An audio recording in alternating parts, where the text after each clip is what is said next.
They didn't kiss for 10 years, not once, not by accident, not even on anniversaries, birthdays, or those quiet nights when the world slows down and two people are supposed to remember why they chose each other. From the outside, they looked fine. They still lived together, still shared meals, still laughed at the same old jokes. If you saw them at a family gathering, you'd never guess anything was missing. They were polite, respectful, stable. But behind closed doors, something had quietly disappeared, and neither of them knew how to bring it back. This is their story, and if you stay till the end, you might realize it's not just their story, it might be yours too. 10 years earlier, everything was different. Back then, they couldn't keep their hands off each other. The kind of love that feels electric. The kind where even a simple touch sends a message no words ever could. They kissed in the kitchen while dinner burned. They kissed in the car before saying goodbye. They kissed like time didn't exist. But slowly, something changed.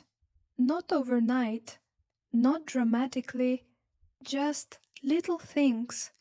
A stressful job, a sleepless night, a small argument that never really got resolved. Then another and another, until one day, without realizing it, the kisses stopped. At first, it didn't feel like a big deal. Just tired, they told themselves. Just busy. We'll get back to normal soon. But soon turned into weeks. Weeks turned into months. Months turned into years. And the distance between them grew quietly, dangerously. The truth is, most relationships don't break because of one big moment. They break because of what isn't happening. The conversations that never happen, the feelings that never get expressed, the affection that slowly fades away. And for them, the kiss wasn't just a kiss. It was connection. It was reassurance. It was intimacy without pressure. When it disappeared, something deeper went with it. At first, they replaced it with routine. Good morning, good night, did you eat? Did you pay the bill? Normal conversations, functional, safe. But something was missing, and both of them felt it, even if they never said it out loud. He thought she wasn't interested anymore. She thought he had stopped caring, and instead of asking each other, they both pulled back, just a little, then a little more, until silence became the loudest thing in the room. Here's the part nobody talks about. When intimacy disappears, it doesn't leave loudly. It fades, softly, quietly, like a song slowly lowering in volume until one day you realize you can't hear it anymore, and by then, you don't even remember when it stopped. Years passed. They built a life together. Responsibilities grew. But the emotional distance stayed. And sometimes, late at night, they would both lie awake, just inches apart, feeling miles away, neither one reaching out, both waiting for the other to make the first move. But no one ever did. Then one evening, something unexpected happened. It wasn't a big fight. It wasn't a dramatic breakdown. It was something much simpler. They were sitting at the table, eating dinner in silence. The same silence they had lived with for years, and suddenly she said, "Do you remember the last time we kissed?"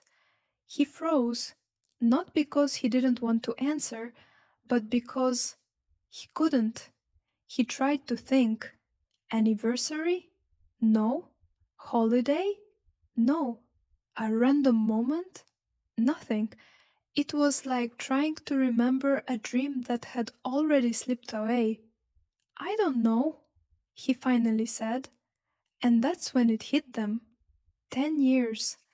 10 years without a single kiss. The room felt different after that. He looked at her, really looked at her, not as a partner in routine, not as someone sharing responsibilities, but as the person he once couldn't imagine living without. And for the first time in years, something shifted. Not everything, just something small, but real. Why did we stop? She asked. And this time, he didn't stay silent. I thought you didn't want it anymore. She blinked. I thought you didn't. And just like that, 10 years of misunderstanding came down to one painful truth. They were both wrong. This is where most people expect a perfect ending, a magical moment, a sudden return to how things used to be. But real life doesn't work like that. Reconnection doesn't happen instantly. It happens slowly, awkwardly, one small step at a time. That night, nothing dramatic happened. No movie-style kiss, no emotional speech, just a quiet understanding. And for the first time in years, hope. The next morning, something different happened. As he was leaving, he paused. It felt strange, unfamiliar, like stepping into something forgotten. He hesitated, then leaned in and kissed her on the cheek. It was quick, almost awkward, but it meant everything. She smiled, not because it was perfect, but because it was a beginning. That's the thing about intimacy. It doesn't come back with pressure, it comes back with presence, with effort, with small, consistent moments that say, I still choose you. Days turned into weeks, weeks into months, and slowly things changed.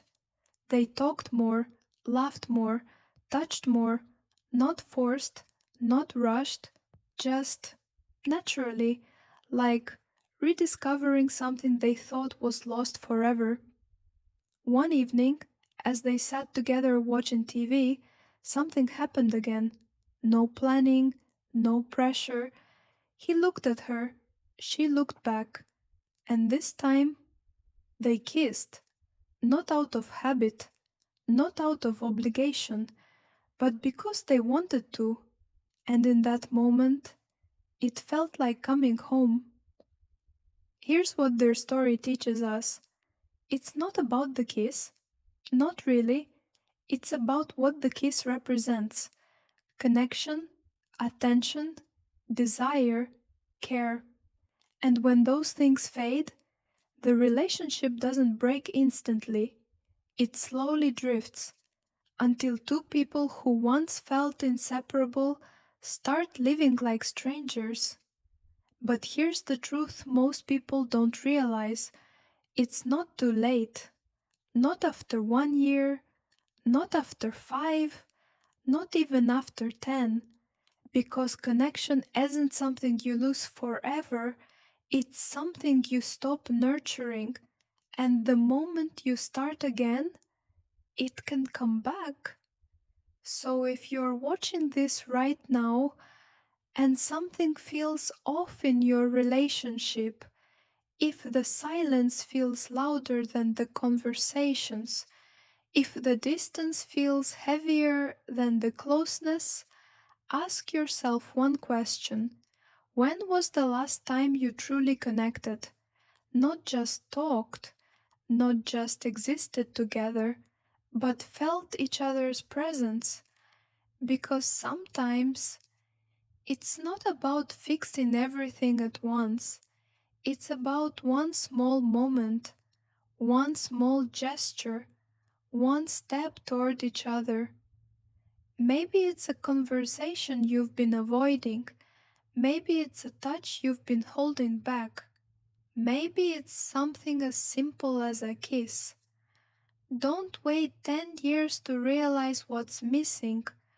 Don't let assumptions replace communication. Don't let silence do the damage that honesty could prevent. Because the strongest relationships aren't the ones that never struggle. They're the ones that find their way back. And sometimes all it takes is one moment of courage to lean in and begin again. If this story made you think about your own relationship, don't ignore that feeling. That's your sign. Take action today. Say something, do something, reconnect. And if you want more real, powerful stories like this that open your eyes and change how you see relationships, make sure to subscribe and stay connected, because sometimes the smallest stories carry the biggest truths, and you never know which one might change your life next.